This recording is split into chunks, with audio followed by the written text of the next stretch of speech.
दोस्तों, क्या आप एयरटेल स्टॉक के इन्वेस्टर हैं या जानना चाहते हैं एयरटेल स्टॉक का फुल डिटेल फंडामेंटल एनालिसिस?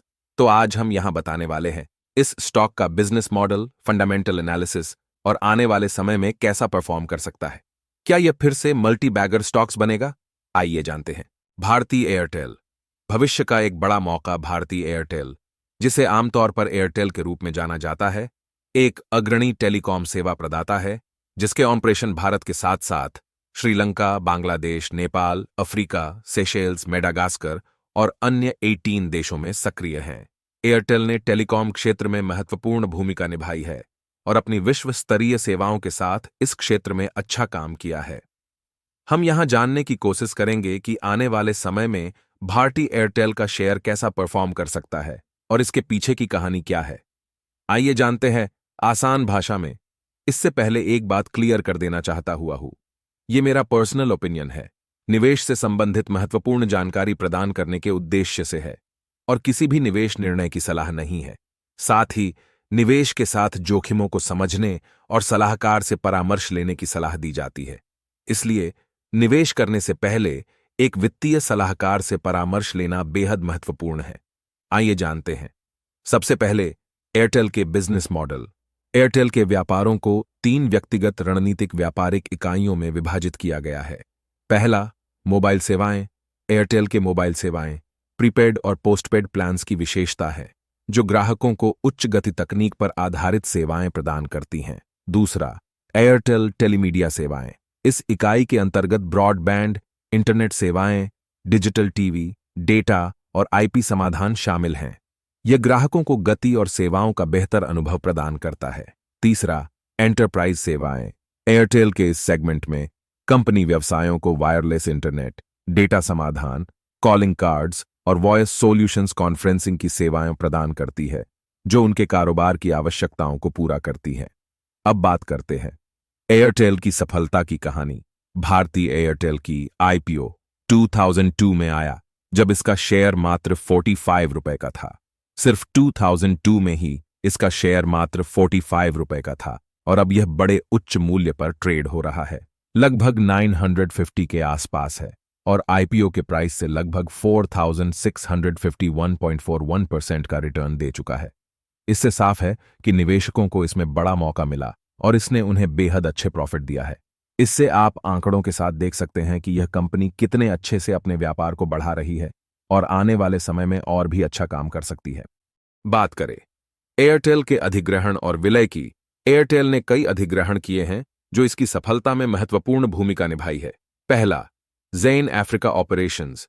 2010 में एयरटेल ने ज़ेन के 15 अफ्रीकी देशों में मोबाइल ऑपरेशन को खरीदा, जिससे यह विश्व के 5वें सबसे बड़े वायरलेस कैरियर बन गया। दूसरा, वॉरिड बांग्लादेश एंड रॉबी। 2010 में वॉरिड टेलीकॉम ने अपने बहुमत 70.90% हिस्से को $300 मिलियन के लिए एयरटेल को बेच दिया और बांग्लादेश टेलीकॉम नियामक प्राधिकरण ने इस सौदे को मंजूरी दी। तीसरा, टेलीकॉम सेचेल्स। एयरटेल ने 2010 में टेलीकॉम सेचेल्स का 100% हिस्सा खरीदा, जिससे यह अपने विस्तार को 19 देशों तक बढ़ाया। चौथा, टेलीनॉर इंडिया। एयरटेल ने 2017 में टेलीनॉर इंडिया को अधिग्रहण करने का समझौता किया, जिससे यह अपने ग्राहक बेस को बढ़ावा दिया। पांचवा, Tata Docomo.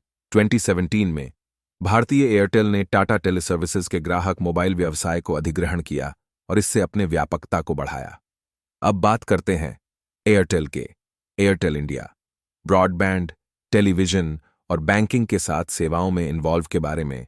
Bharti telecom (BTL) भारतीय एयरटेल की एक धारक कंपनी है, जिसमें भारती एंटरप्राइजेज और सिंगटेल का 50.56% और 49.44% हिस्सेदारी है, जो फिर बारीकी से भारती एयरटेल का 35.80% हिस्सा रखती है। एयरटेल इंडिया जियो के बाद मोबाइल टेलीफोनी के सेकंड बड़े सेवा देने वाली कंपनी है और यह ब्रॉडबैंड और सदस्यता टेलीविजन सेवाएं भी प्रदान करता है। यह अपनी टेलीकॉम सेवाएं एयरटेल ब्रांड के तहत देता है। Broadband, Airtel fibre, DSL, internet leased lines और MPLS multi protocol label switching समाधान के माध्यम से ब्रॉडबैंड इंटरनेट एक्सेस प्रदान करता है। साथ ही आईपीटीवी और फिक्स्ड लाइन टेलीफोन सेवाएं भी देता है। डिजिटल टेलीविजन व्यापार भारत भर में एयरटेल डिजिटल टीवी ब्रांड के तहत डीटीएच टीवी सेवाएं भी प्रदान करता है। बैंकिंग, एयरटेल पेमेंट्स बैंक जनवरी 2017 में लॉन्च किया गया था और यह से भी एयरटेल को रेवेन्यू जनरेट होता है। व्यापार, एयरटेल बिजनेस बड़े हिस्से में 6 उत्पादों से मिलकर बना है। क्लाउड और मैनेज सेवाएं, digital signage, NLD, ILD connectivity, wifi dongle, voice समाधान और कॉन्फ्रेंसिंग समाधान। एयरटेल डिजिटल एलटीई एयरटेल की सहायक कंपनी है जो इसके डिजिटल संपत्ति को प्रबंधित करती है, जैसे कि Wink Music, Airtel Xstream, Airtel Thanks, Mitra payments platform, जिसका उपयोग लाखों खुदरा विक्रेताओं द्वारा किया जाता है। अब बात की जाए कंपनी की फंडामेंटल की। कंपनी का शेयर प्राइस को देखा जाए तो ये शेयर अभी 930 के आसपास ट्रेड कर रहा है, जिसका पीई रेशियो 1035.43 और पीबी रेशियो 6.74 है, जो अभी हाई वैल्यूएशन को इंडिकेट करता है, जो शॉर्ट टर्म के लिए ठीक नहीं, लेकिन लॉन्ग टर्म के लिए एसआईपी कर निवेश कर सकते हैं। मैं फिर से कहना चाहूंगा, ये मेरा खुद का डिसीजन है, ये निवेश का कोई सलाह नहीं है।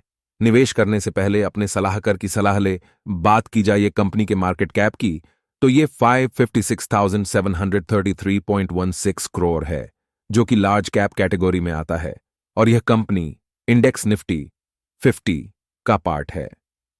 कंपनी का मेन फंडामेंटल डिविडेंड यील्ड 0.43% है, जो काफी कम है, और कंपनी के पास कैश 1,443 करोड़ है, और कंपनी की डेट की बात की जाए तो 140,641 करोड़ है, जो कंपनी के लिए एक सोचने का विषय है। लेकिन बात की जाए इसके रेवेन्यू की तो लगातार इंक्रीज कर रहा है। पिछले 8 साल की बात की जाए तो फाइनेंशियल ईयर 2015 में टोटल रेवेन्यू 98,196.50 करोड़ था, जो आज इंक्रीज कर लगभग 122,048.40 करोड़ तक पहुंच गया है। इससे यह साबित होता है कि आने वाले समय में यह कंपनी अपना डेट और कम कर और ज्यादा प्रॉफिट कमा सकती है। शेयर होल्डिंग पैटर्न को देखा जाए तो प्रोमोटर होल्डिंग लास्ट के 4 क्वार्टर में कांस्टेंट है। माइनर चेंजेस है, जो कि लगभग 55% के आसपास है। प्रोमोटर होल्डिंग को देखकर ऐसा लगता है प्रोमोटर को अपने कंपनी में विश्वास है, कंपनी आगे ग्रोथ दिखा सकती है। म्यूचुअल फंड होल्डिंग, इनके होल्डिंग की बात की जाए तो यह लगभग 11% है, और यह होल्डिंग लगातार 11% के आसपास ही बना रहता है। म्यूचुअल फंड हाउसेस को भी लगता है कि यह शेयर फ्यूचर में मल्टी बैगर स्टॉक्स बन सकता है। डोमेस्टिक इंस्टीट्यूशन, अगर इनकी होल्डिंग देखा जाए तो लास्ट के 4 क्वार्टर से इंक्रीज कर रहा है और यह लगभग 9% के पास पहुंच गया है। Foreign institution holding, foreign institution अपनी होल्डिंग लगातार बढ़ा रहे हैं। इनका होल्डिंग लगभग 21.5% के पास पहुंच गया है, जो बहुत ही अच्छा संकेत है, और आने वाले समय में इसका फायदा सभी इन्वेस्टर को जरूर मिलेगा। और मोस्ट इंपॉर्टेंट, रिटेल होल्डिंग की बात की जाए तो यह जानकर आपको आश्चर्य होगा कि रिटेल की होल्डिंग लगातार घट रही है। इससे यह पक्का साबित होता है कि मोटा माल इंस्टीट्यूशन के पास है और रिटेल अपना माल सेल कर रहे हैं। यह संकेत है कि इस एयरटेल के शेयर में दम है। यह शेयर आगे चलकर फिर से मल्टी बैगर स्टॉक्स बन सकता है, और यह शेयर 2025 से 2050 तक फिर से एक नया इतिहास लिख सकता है और एक मल्टी बैगर स्टॉक बन के उभर सकता है। और ज्यादा जानकारी के लिए हमारे Facebook page wealth bazaars, Facebook group पैसे का सफर, यूट्यूब चैनल वेल्थ बाजार्स को लाइक एंड शेयर करें, और अधिक जानकारी के लिए हमारे ऑफिशियल वेबसाइट wealthbazaars.com को विजिट करें। धन्यवाद।